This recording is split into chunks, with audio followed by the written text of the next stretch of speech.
1971 యుద్ధంలో బంగ్లాదేశ్ అవతరణతో బంగాళాఖాతంలో కోల్పోయిన ఉనికిని మళ్లీ చాటుకోవాలని పాకిస్తాన్ ప్రయత్నిస్తోంది.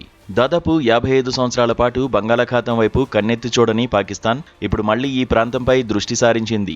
చైనా తయారీకి చెందిన అత్యాధునిక హంగోర్ సబ్మెరైన్ బంగాళాఖాతంలో నిఘా కోసం మోహరించాలని పాక్ యోచిస్తోంది.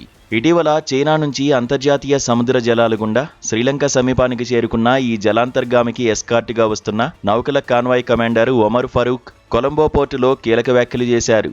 ఈ అత్యాధునిక హంగోర్ తరగతి సబ్మెరైన్ తమకు గేమ్ చేంజర్ అని, ఇలాంటివి 8 జలాంతర్గాములను తాము సమకూర్చుకోబోతున్నామని, అరేబియా సముద్రం దాటి బంగాళాఖాతం వరకు తమ నిఘా కార్యకలాపాలను విస్తరిస్తామని చెప్పడంతో పాక్ కుయుక్తి బహిర్గతమైంది.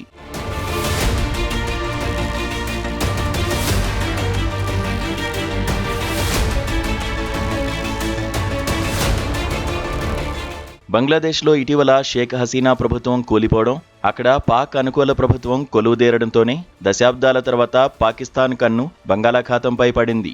గతంలో 1971 యుద్ధంలో పాక్కు చెందిన పిఎన్ఎస్ హంగోర్ జలాంతర్గామి భారత యుద్ధనౌక ఐఎన్ఎస్ కుక్రీని ముంచేసినప్పటికీ భారత్ భీకరంగా తిప్పికొట్టి పాక్ పేచమనిచింది. అప్పటినుంచి ఈ ప్రాంతంలో పాక్ సంచారం లేదు. భౌగోళికంగా బంగాళాఖాతంపై భారత పట్టు చాలా ఎక్కువ.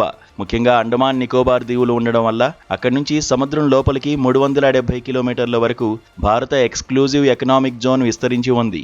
దీనిపై భారత్కే సర్వాధికారాలు ఉన్నాయి. అలాగే విశాఖపట్నంలో భారత నావికాదళ తూర్పు కమాండ్ ప్రధాన స్థావరం కూడా ఉంది.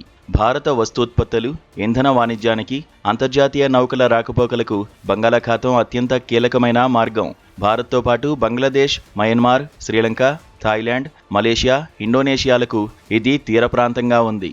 ఇంతటి వ్యూహాత్మక ప్రాధాన్యత కలిగిన ప్రాంతంలో పాకిస్తాన్ అడుగుపెట్టడం భారత నావికా నిఘా కార్యకలాపాలకు ఖచ్చితంగా అవరోధంగా మారే ప్రమాదం ఉంది. తన సొంత తీర ప్రాంతానికి వేల కిలోమీటర్ల దూరంలో ఉన్న హిందూ మహాసముద్రం, బంగాళాఖాతంలోకి పాక్ తన కార్యకలాపాలను విస్తరిస్తే అది భవిష్యత్తులో భారత్కు నిరంతర తలనొప్పిగా మారుతుందని నిపుణులు ఆందోళన వ్యక్తం చేస్తున్నారు.